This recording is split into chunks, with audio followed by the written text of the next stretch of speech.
Yes, John, if you can see the bouquets of flowers and the candles at the door of the Ramrod Bar, they're really symbols of the mourning, the feeling of mourning for the 2 dead and the others who've been shot down here on West Street, as are these little pieces of black armbands that are being handed out to various people in the area, and many of them are wearing it.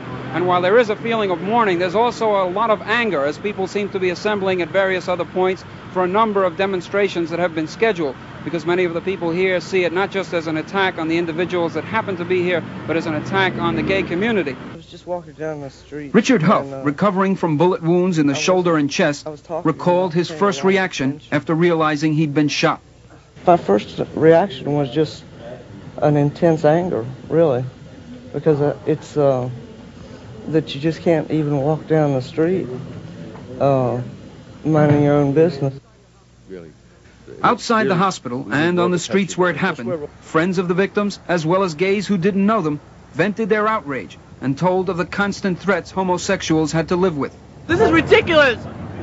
I want to live my life that way. I don't want to be killed on these streets. It's ridiculous.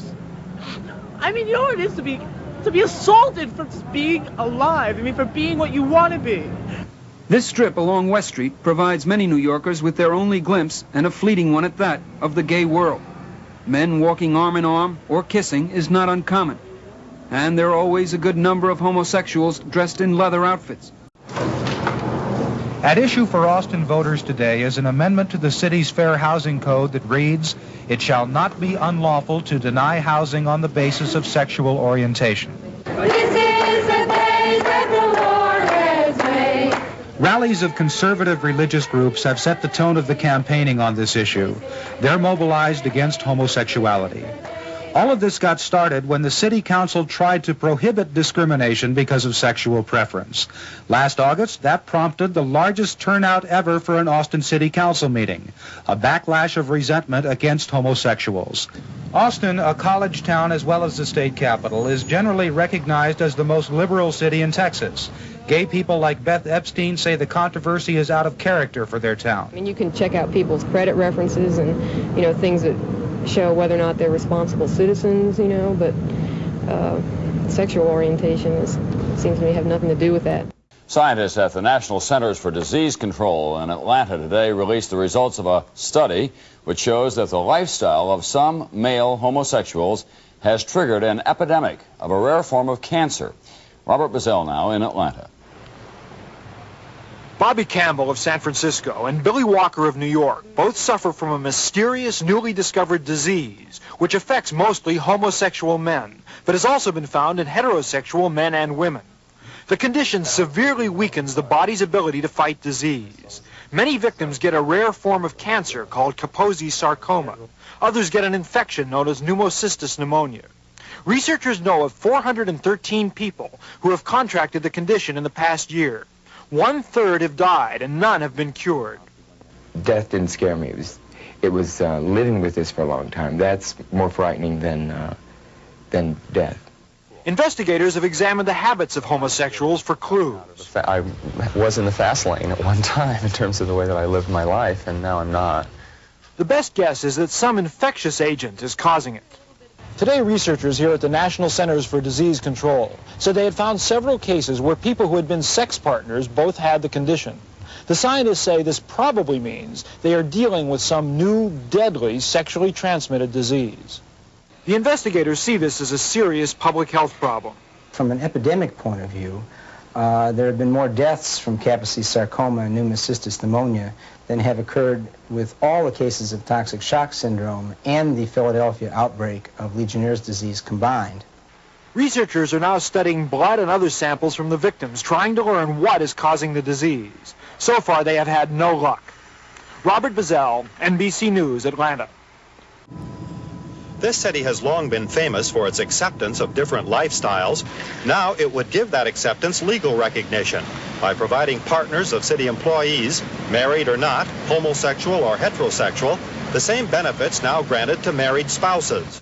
The legislation is further evidence of the power of the homosexual community here. From 15 to 20% of the population is gay. Homosexuals are considered the most effective political group in the city. The proposal is the brainchild of a gay city supervisor, Harry Britt, who hopes it will have an influence nationally. The national implications are a recognition that the patterns of the family and the way people pair off in our society are changing very rapidly. This ordinance is not going to create any relationships. It's just going to acknowledge that they are there. No supervisor opposed the idea on moral grounds, but Wendy Nelder said, to be fair, it should include other members of the household. Parents, in-laws, the whole family. This legislation does the opposite of what everyone talks about. It promotes discrimination against people related by blood or marriage, and I don't believe in that. Nobody knows what the proposal will cost, but it's expected to add about 3,000 people to the city's health plan. The City Council had passed a bill that would have given health benefits to the unmarried partners of city workers. It also permitted gay couples to get a form of a marriage license. The idea had popular support, but the Catholic diocese strongly opposed it, saying the bill endorsed homosexuality. And the mayor said the proposal had administrative problems. In order to defend for me, I've got to believe that what I've got is the right document for this city. This is not the document that I can go out and defend.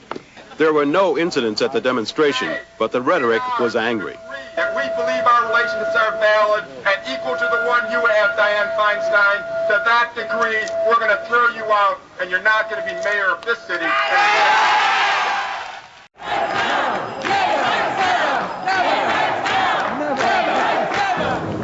A cacophony of boos, cheers, stamping feet, and clapping hands filled the City Council chambers since 9 this morning. 200 people signed up to speak before the City Council's General Welfare Committee, some for the gay rights bill, some against. Like the Jews in Hitler's Germany, it was happening to others and not to me. I didn't realize the discrimination I was facing was subtle. If the gay rights bill passes, our schools will be infiltrated by flaunting sodomite teachers. School children will not only be exposed to this wicked abomination, but will be seduced in mass by these perverted teachers. City Council President Carol Bellamy, who's one of the bill's sponsors, noted that 40 cities across the country and one state, Wisconsin, have passed laws banning discrimination of homosexuals. It is astonishing to me that we have deliberated for so many years and with so much acrimony about legislation which simply extends to individuals of a certain group the essential civil liberties that every other citizen in our city is entitled to enjoy. I urge you to vote this bill to the full council. A victim of AIDS, a homosexual who was told to take a leave from his job. I heard through the grapevine that, there were people that were, nervous about my being around. When you got AIDS, did it make you think again about being gay? Did it make you rethink that lifestyle? Did it make you regret anything you've done? No, I have absolutely no regrets. I do not feel guilty about anything that I've done. If anything, I become angry that so little has been done, in the sense that, I don't think the government and the medical profession's full efforts have been put towards the solution of this problem. We have a disease here which is new, which was not here a decade ago, and we have no cure. And worse than that is that the mortality rate is really astronomical.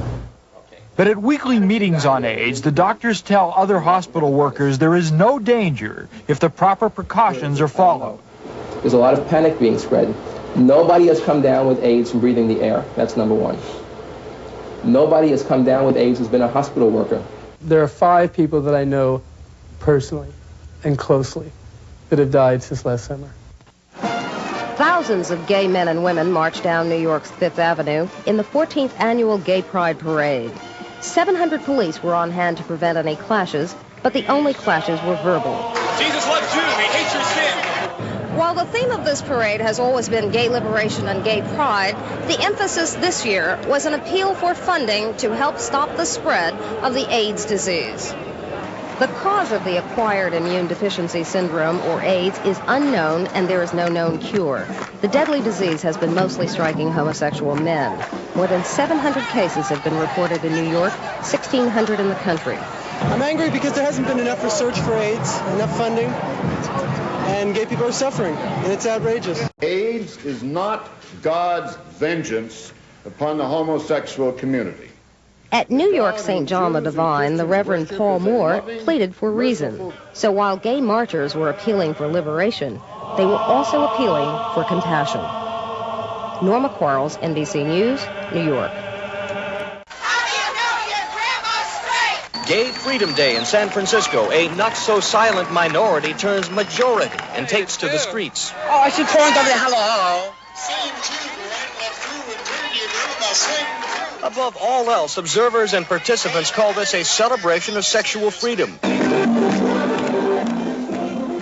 The parade wound on for hours, a spectacle even Barnum and Bailey might envy.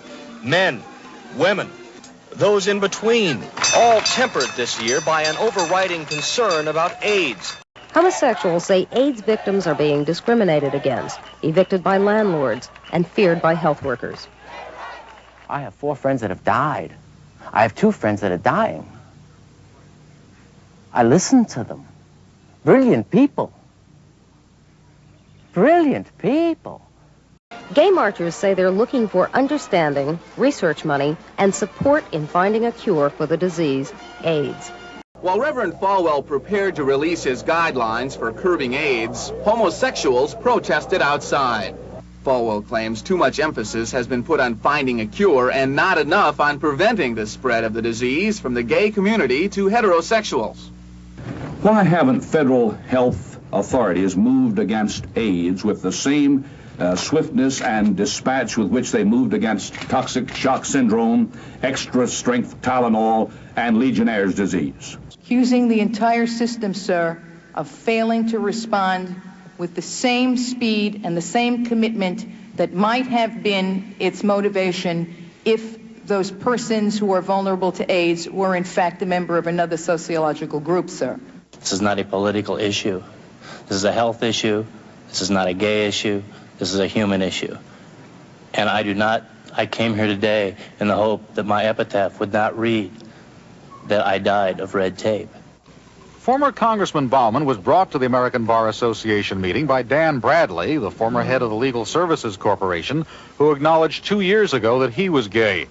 Bauman came to drum up support for a proposal to urge states and cities to enact laws barring discrimination against homosexuals in jobs and housing. We are as much a part of America as anyone else, and we mean to be treated as citizens in full partnership. Yes, I am still a political conservative, and yes, I am gay. So what? That's not in my text, but it's sort of fit in there. So what? What difference does it make? Bradley made his own pitch before the ABA's governing House of Delegates. We're not asking you to approve of homosexuality. All that we're asking you to do is to vote in support of a resolution that ends discrimination against 25 million gay men and women. But the ABA gave the matter only 20 minutes. I find it highly offensive. Its passage would give our profession a malodor in my town, in my state, and most of America. Please say aye. In the end, the vote was closer than anyone expected. The proposal to protect the rights of gays was defeated 134 to 158. Former Congressman Bauman and others said they would be back next year to try again.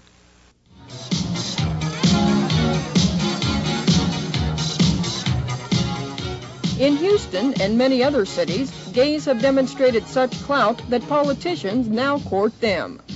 Local candidates toured Houston's gay bars before the last election. After declaring victory, Houston Mayor Kathy Whitmire's only stop was by a gay bar to say thank you. That political power has prompted unprecedented competition and more than a few acrobatics among Democratic presidential contenders. Walter Mondale once refused even to meet with gays.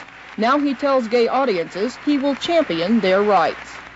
The Democratic Party commits itself to prohibit discrimination in employment on the basis of sexual orientation and to eliminate all laws, rules, and regulations which discriminate against individuals on the basis of sexual orientation. I support that platform, and as I said, it was adopted overwhelmingly. Jesse Jackson once suggested that the disease AIDS was God's way of punishing homosexuality. Now he supports a gay civil rights bill. All of us are God's children. There can be no basis for denying civil rights or civil liberties. Public policy must protect personal preference. I think they are coming around because the gays and the lesbians are now very effective politically, are becoming a real force in American politics. At the 1980 Democratic Convention, there were 77 openly gay delegates, a block larger than the delegations of 25 states. Some expect that number to triple in 1984. Gays also are willing to donate both money and time to campaigns, and their ability to turn out votes surpasses many more traditional political groups. The bottom line for any candidate is not goodness, truth, and light, much as we'd like to think that. The bottom line for any candidate is this community strong enough and viable enough to either damage my candidacy or assist my candidacy? Senator John Glenn learned just how viable the gay community is. While opposing harassment of homosexuals, Glenn refused to support the gay rights legislation. It just wouldn't be right, nor do I think it would be acceptable in most communities across this country. I think it hurts him in the Democratic Party. I don't think it helps him one whit with the general electorate out there. Richard Longstaff cannot become an American because he is gay. The Immigration Service says the Texas businessman who came from England 18 years ago is of good moral character. But the government and many courts routinely block citizenship for gays on the ground that homosexuals suffer from a mental defect defined in the law as psychopathic personality. Today, a gay rights group took the Longstaff case to the U.S. Supreme Court. Our organization feels that this law is irrational. It serves no legitimate government purpose. Our government has said to Richard Longstaff, you're not good enough to be an American citizen. The veto came after the most intense lobbying effort ever seen in California. More than 75,000 letters arrived in the governor's office, and there were so many phone calls, extra lines had to be installed. Well, I think this is a really important bill, and it's a complicated issue, and I think... The calls were 35-1 against the bill, part of an aggressive campaign organized by fundamentalist Christians. They argued that the bill, which would prohibit employers from discriminating against gays, would give legal sanction to the homosexual lifestyle. Proponents of the bill worked for years to finally get it through the state legislature. It passed with only one vote to spare. Governor George Deukmejian listened to arguments from both sides, then said he decided there was insufficient evidence of discrimination against gays to justify the bill. His veto triggered a demonstration by several hundred gays last night in San Francisco's Castro district. Gay leaders vowed they would continue the fight. We will get it through the Assembly again, we will get it through the Senate again, and we'll put it on that man's desk one more time. David Burrington, NBC News, San Francisco. And while labor was marching in one direction, gays and other homosexual rights supporters were marching in another in San Francisco. Police had to change one parade route to make sure that the two contingents didn't meet.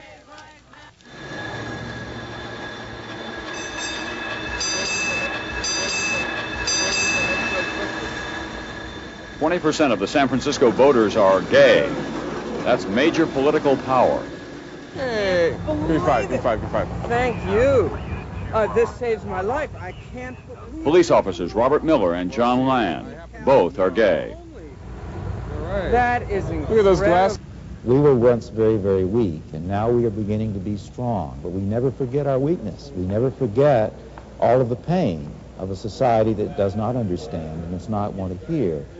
Harry Britt, who is gay, was appointed and then re-elected by more than 100,000 votes to the Board of Supervisors. All of the Jerry Falwells of the world, all of the people who are trying to say, these are bad people, you should be afraid of them, they haven't been able to get rid of us. And in fact, what has happened is that we find we're so much a part of things. 100,000 men, women, and men who looked like women marched, sang, chanted for gay rights and lesbian rights and almost every right conceivable. It was not a protest as much as it was a love fest. The only tense moment was when the bystanders and the marchers couldn't agree on who was going to be saved.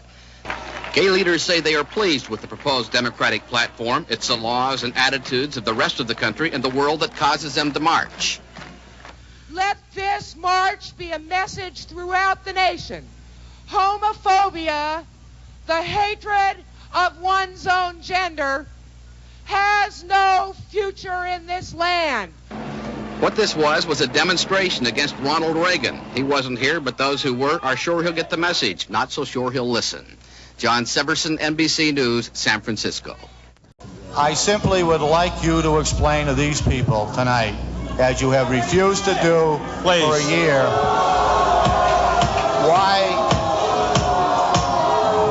why your relationship with a teenage page would be any different than a sexual relationship between a teacher and a student. Representative Jerry E. Studs be censured. Studs was censured by the House last summer for his sexual relationship with a 17-year-old male congressional page. At that time, Studs announced publicly he is a homosexual. That's the easiest question I've ever been asked. There wasn't anything right about it. It was a damn stupid and inappropriate thing to do, and I never said anything else. It's the main issue in Tuesday's primary, and Studs, the only open homosexual in Congress, hopes to face down that issue with honesty. This is the Gay and Lesbian Caucus of the Democratic Party of Texas.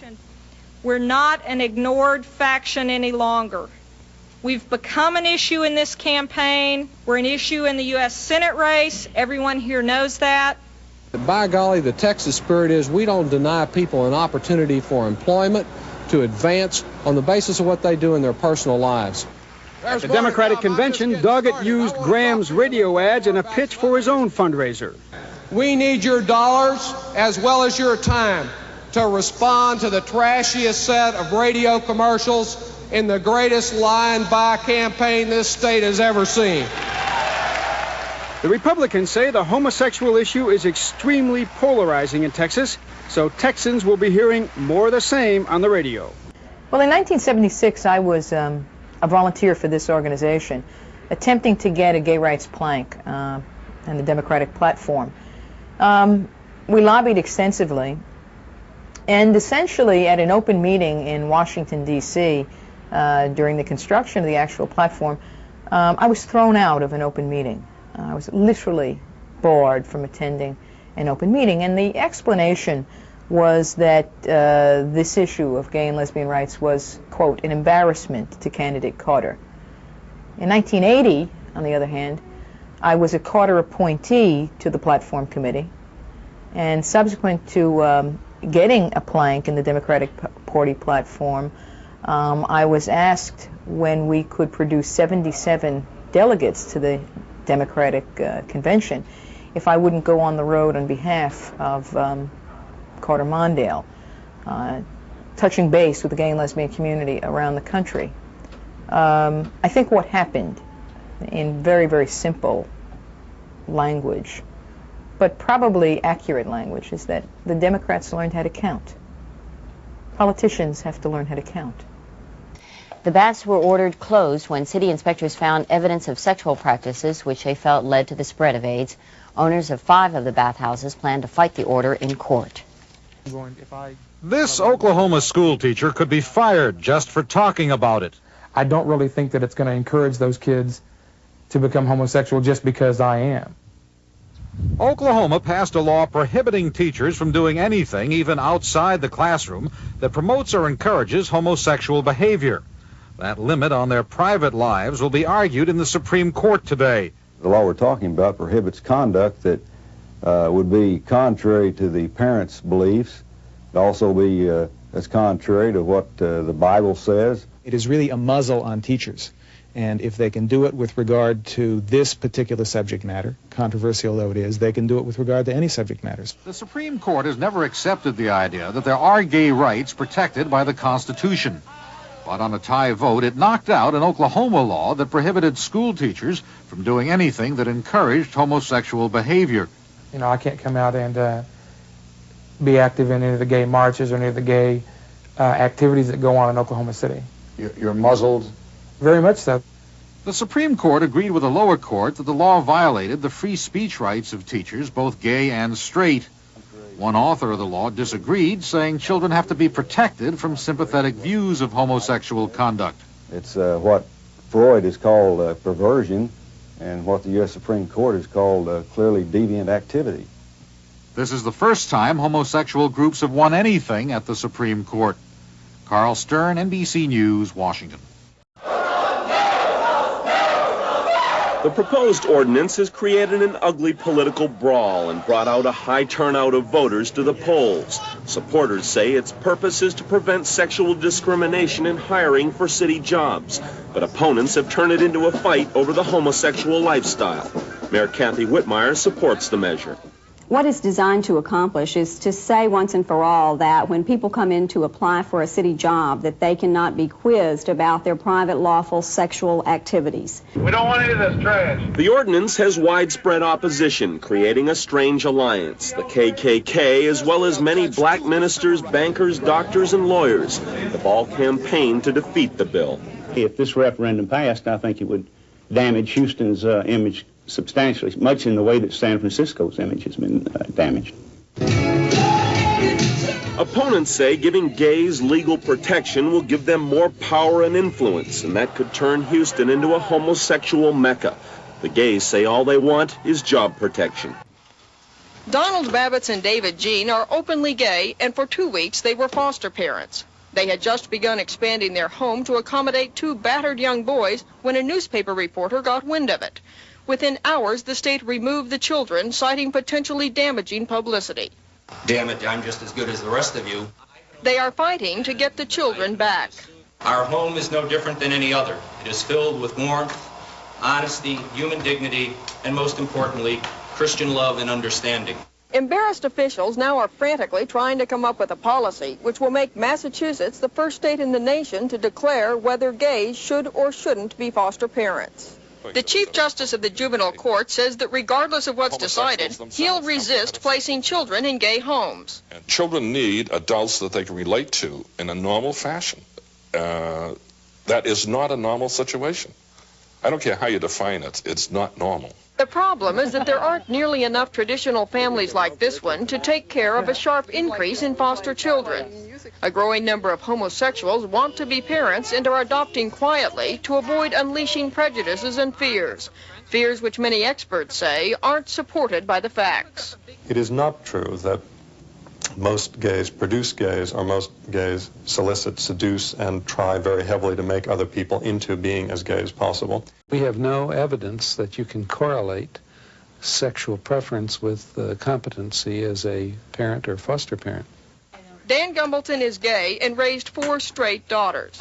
I don't think it was any different. It's just normal. Average family with our normal problems and normal happiness. But because there isn't much scientific data and because parents serve as models, some psychiatrists warn that placing children in gay homes is a gamble. I would be concerned about gay parents, particularly with younger children who have not formed their sexual identification or their gender identity. Well, I went in to get my paycheck, and they said, geez, we have bad news, you're fired. Some have lost their job because of AIDS, others who didn't. I asked if there was a mistake. I didn't have AIDS. I knew a friend who did. There was no mistake. There was a fear of AIDS. Ambulance drivers have refused to take AIDS patients on occasion. He asked one of the attendants, he told him that I had AIDS, and the person said outright, I'm not touching him. Just like that. And hospital workers have refused to take care of AIDS patients. There's one crisis counselor at the Gay Men's Health Crisis who went 3 times a day to the hospital to feed his patient and wash him, bathe him, because the hospital had him in such isolation that nobody would go into his room. Even the federal government has been accused of discrimination by lack of funding for research. Hudson died in his sleep at 9 this morning at his $3 million home in Beverly Hills.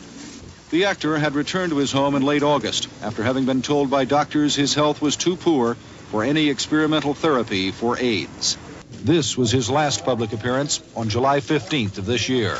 Some publicity shots with Doris Day. At this point, he had known for a year he had AIDS. A week later, he flew to Paris for treatment, and the world knew it. Nothing could be done. He came home to die. A frightened Hollywood began raising money to fight AIDS.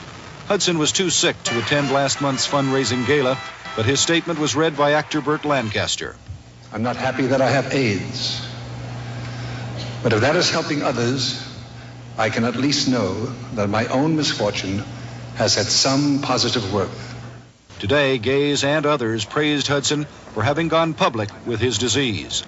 I think the man did more for us in the gay community in the last few months than maybe we've done for ourselves in a long, long time.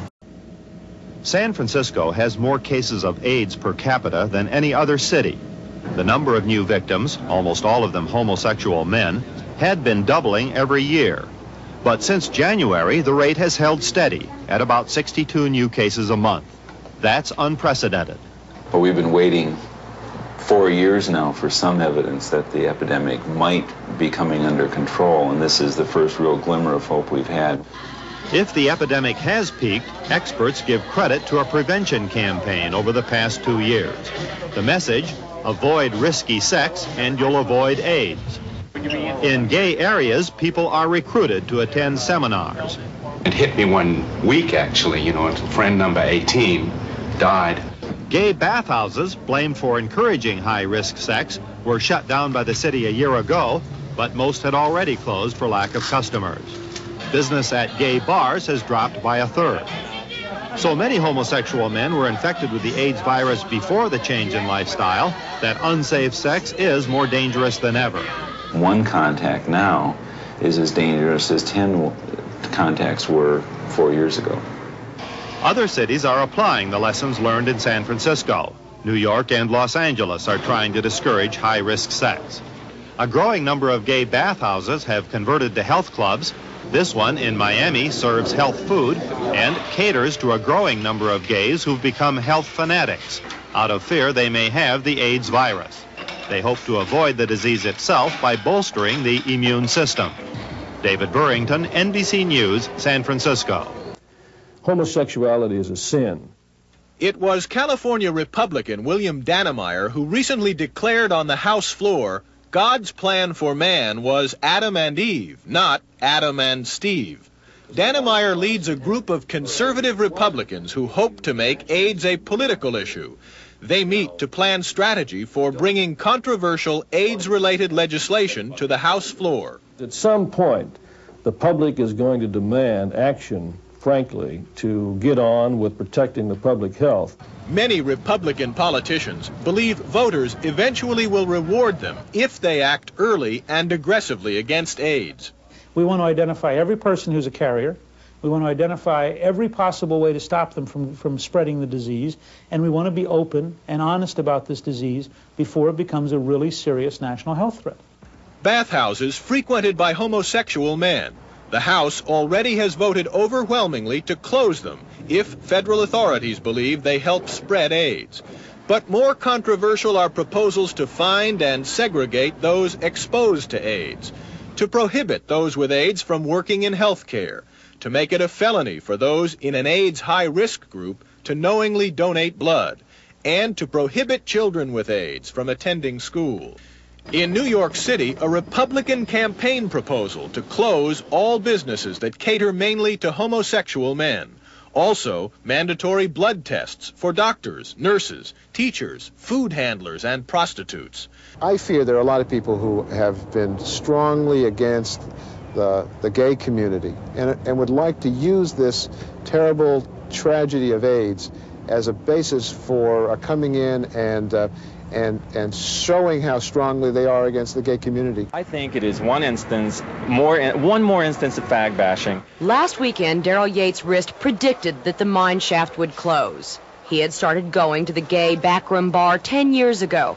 But Saturday night, RIST went as a journalist, the last stop on a tour he had taken of city gay bathhouses to see if patrons were avoiding fellatio and sodomy as required by state law.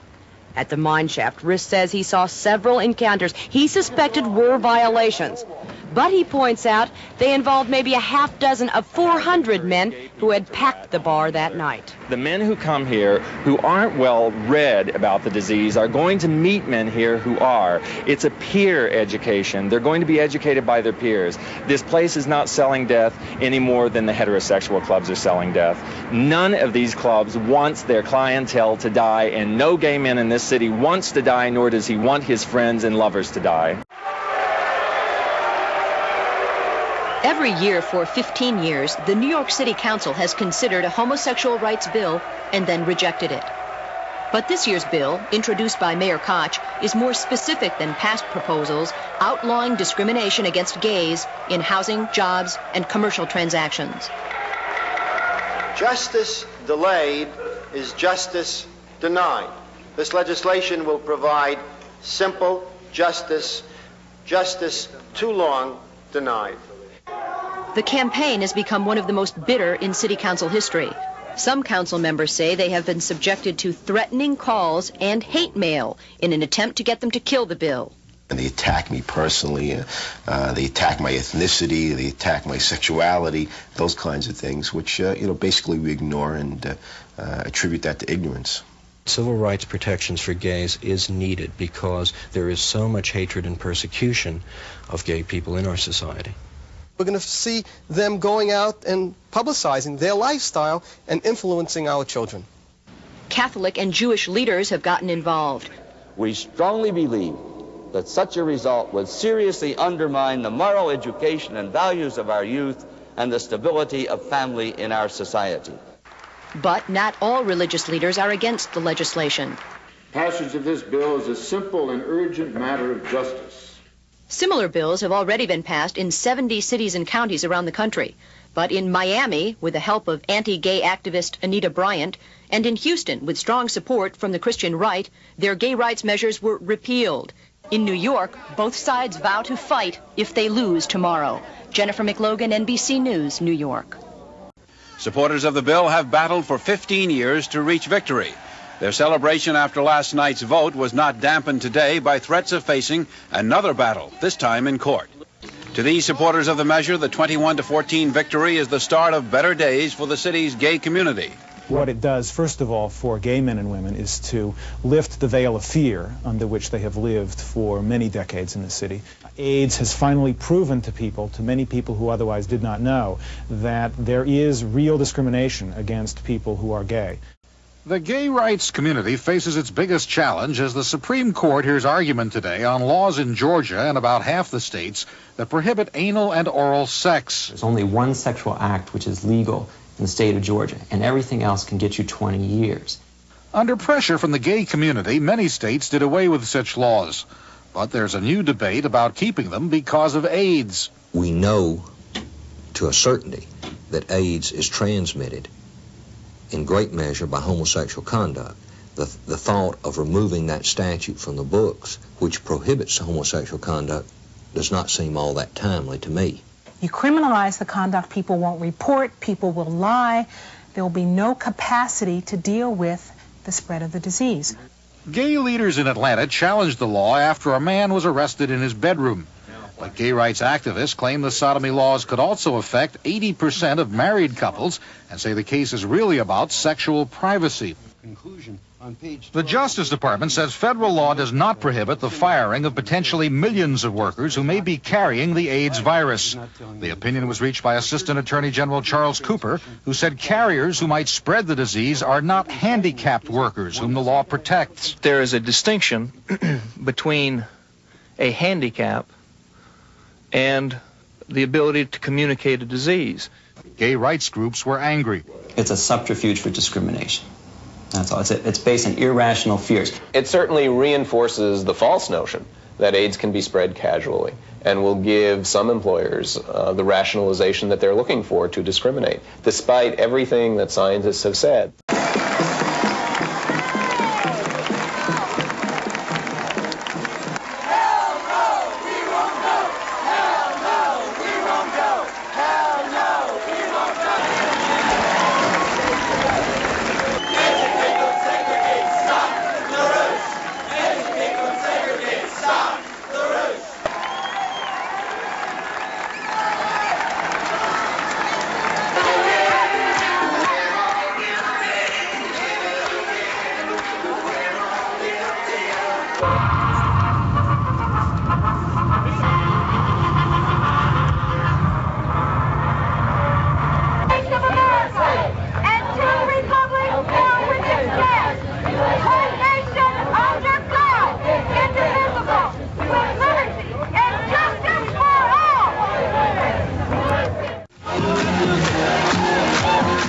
rights activists who just yesterday celebrated Gay Pride Day across the U.S. today suffered their worst defeat.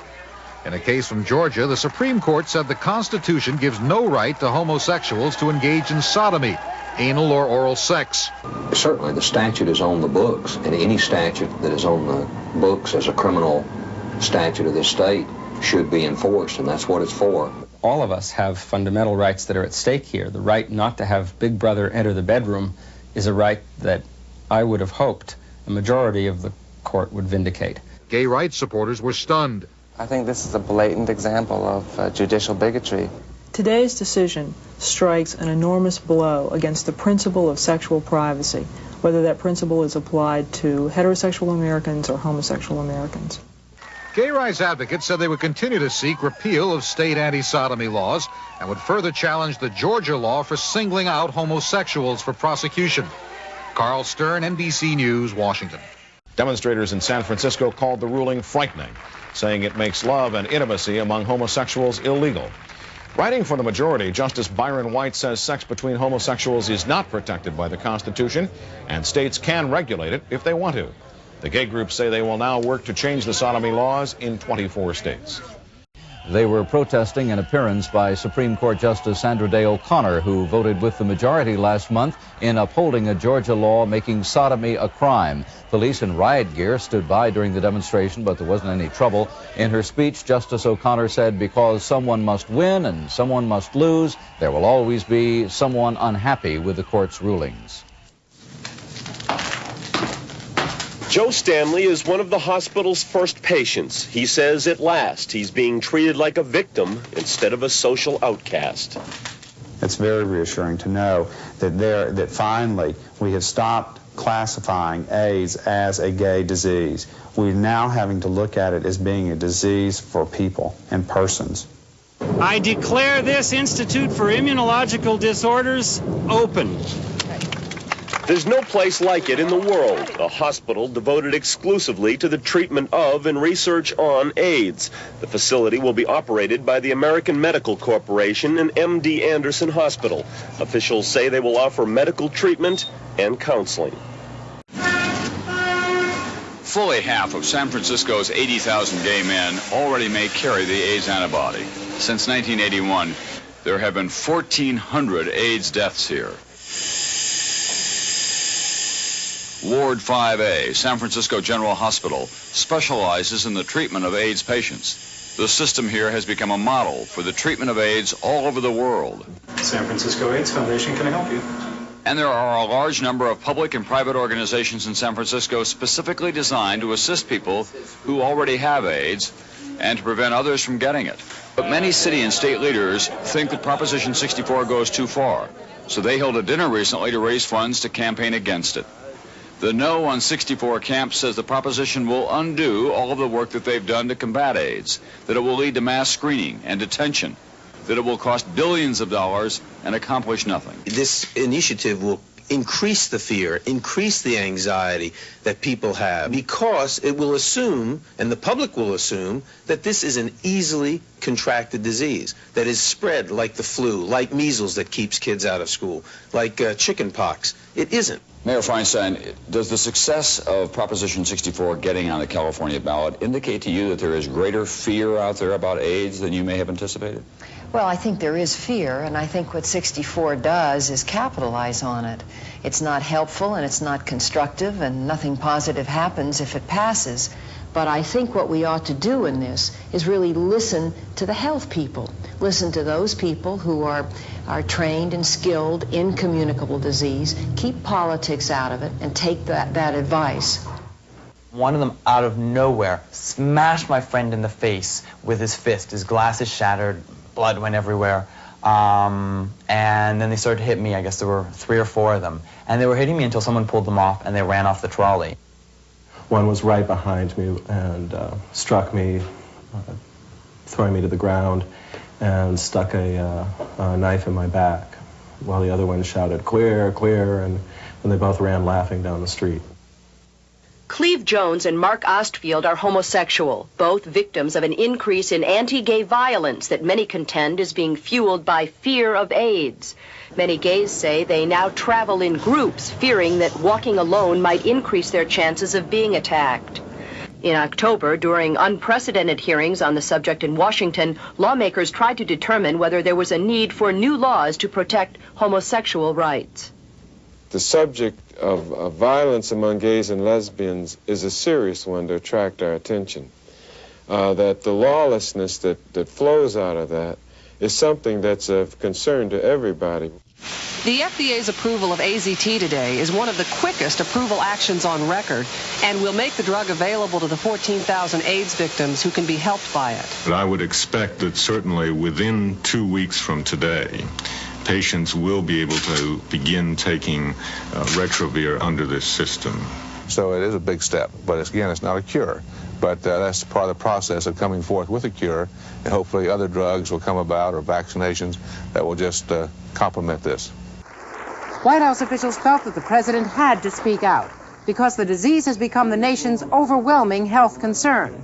Even his own doctor, John Hutton, urged Mr. Reagan to pay more attention to the problem. Our battle against AIDS has been like an emergency room operation. We've thrown everything we have into it. We've declared AIDS public health enemy #1. Mr. Reagan said prevention is better than a cure. He sided with his education secretary, William Bennett, and other conservatives who say that the government should not provide sex education to children. The federal role must be to give educators accurate information about the disease. Now, how that information is used must be up to schools and parents, not government. The Surgeon General disagrees strongly, believing that children should be taught about condoms and given explicit sex education. We can no longer afford to sidestep frank, open discussions about sexual practices, heterosexual and homosexual. I don't quarrel with that, but I think that abstinence has been lacking in much of the education. That angers some critics. Until the Reagan administration realizes that the government's responsibility is saving lives and not saving souls, we will continue to see the virus spread through our society. White House officials confirm that the president has never talked with his Surgeon General about AIDS or read the report Dr. Koop sent him last October. The fact that it has taken the president 5 years to begin to even address this problem publicly demonstrates that this administration hasn't given it the level of commitment that it deserves. Gay rights groups in Colorado say they will avoid a new AIDS reporting law by setting up clandestine laboratories and using doctors who will not report their names and addresses to the state health department. The Colorado legislature has passed, and the governor is expected to sign shortly, the bill which allows for criminal prosecution of doctors who fail to turn in the names of people who have AIDS or test positive for the virus. The American Civil Liberties Union says a court challenge of the new law is likely. Roger O'Neill, NBC News, Denver.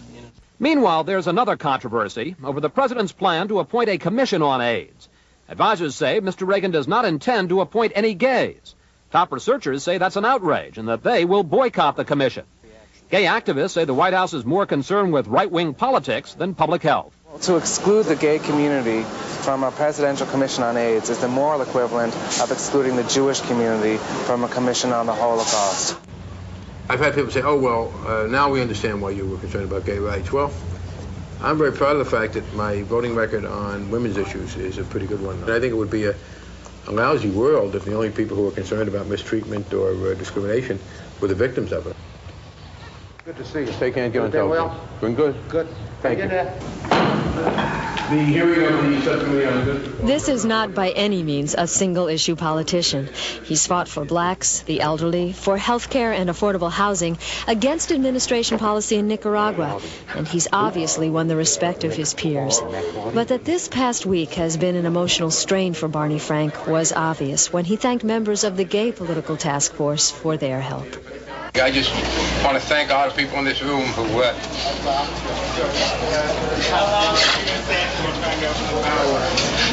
just made this possible for me. Wrong note, because what I thought was going to be a very tough time turned out to be a surprisingly easy one. Whether by breakthrough or steady progress, we will beat this disease. His commission includes experts from many fields, including geneticist Dr. Frank Lilly, who is also a gay activist. Lilly acknowledges that probably was a major factor in his selection, but he denies it's the only reason he was chosen. If I'm a token gay, I'm also a token biomedical researcher, and everybody else on the commission is a token something.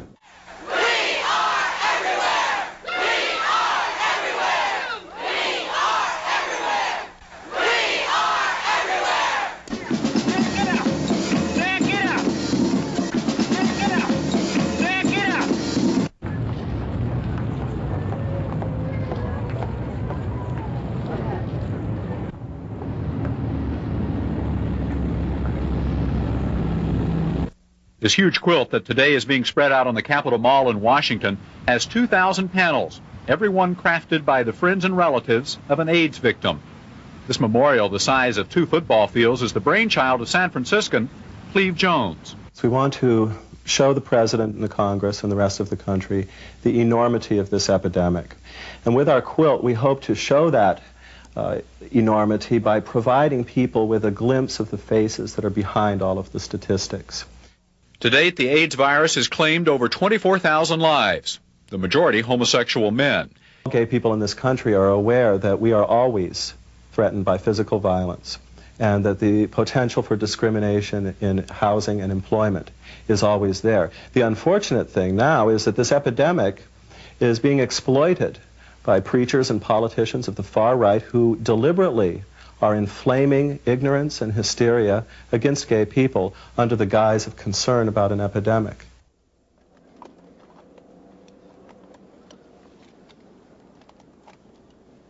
No more delays on AIDS discrimination. No more delays on equal justice for lesbians and gay men. No more delays. America is not a blanket, all one color, of uncut cloth, all red, or white, or blue. America is a quilt made up of many patches, many pieces, many colors, many sizes, many textures, but everybody fits, everybody counts. Everybody must have equal protection under the law in the real America. More than 600 demonstrators crossed police lines to protest and to be arrested on the steps of the Supreme Court, the largest number of arrests ever at the court. Altogether, there were about 3,000 demonstrators from 25 states. The demonstration ended 4 days of protest in the Capitol over alleged inadequate programs to combat AIDS or to provide full rights for homosexuals.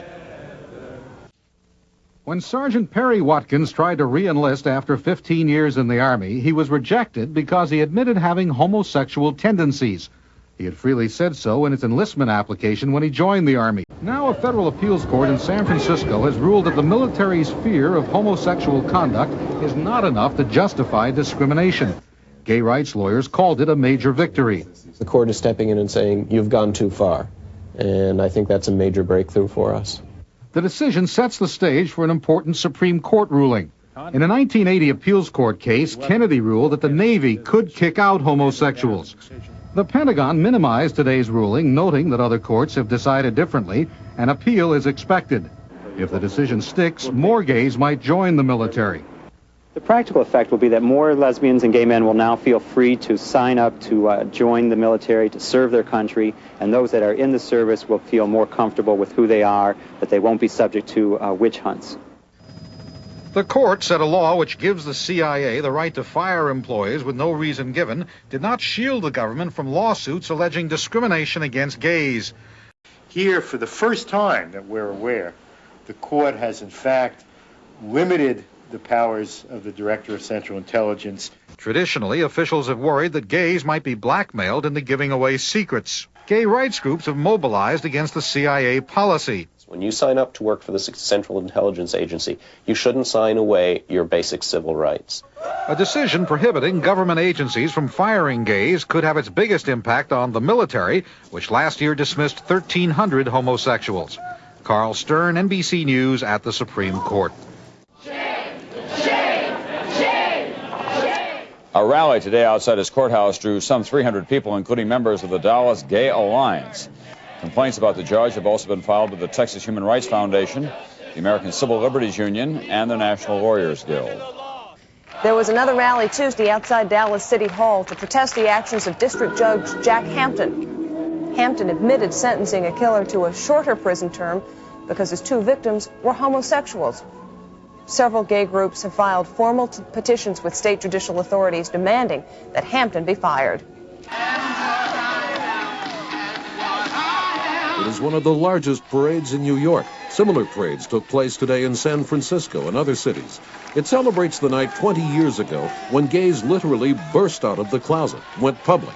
They saw no shame in being homosexual and demanded respect from a heterosexual society that had largely ignored them.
Of the 3,200 volunteers in the San Francisco-based test, those so mildly affected they had no symptoms of AIDS and given AZT showed resilience fighting the disease. We know from this study quite clearly that there will be a delay in progression significantly greater than for individuals who do not take the drug. The gay community, the most affected by AIDS, has been slow to embrace testing for the virus, fearing a witch hunt. For the first time, the number of AIDS cases passed the 100,000 mark. And there are estimates by the end of 1992, 263,000 Americans will be killed by this disease.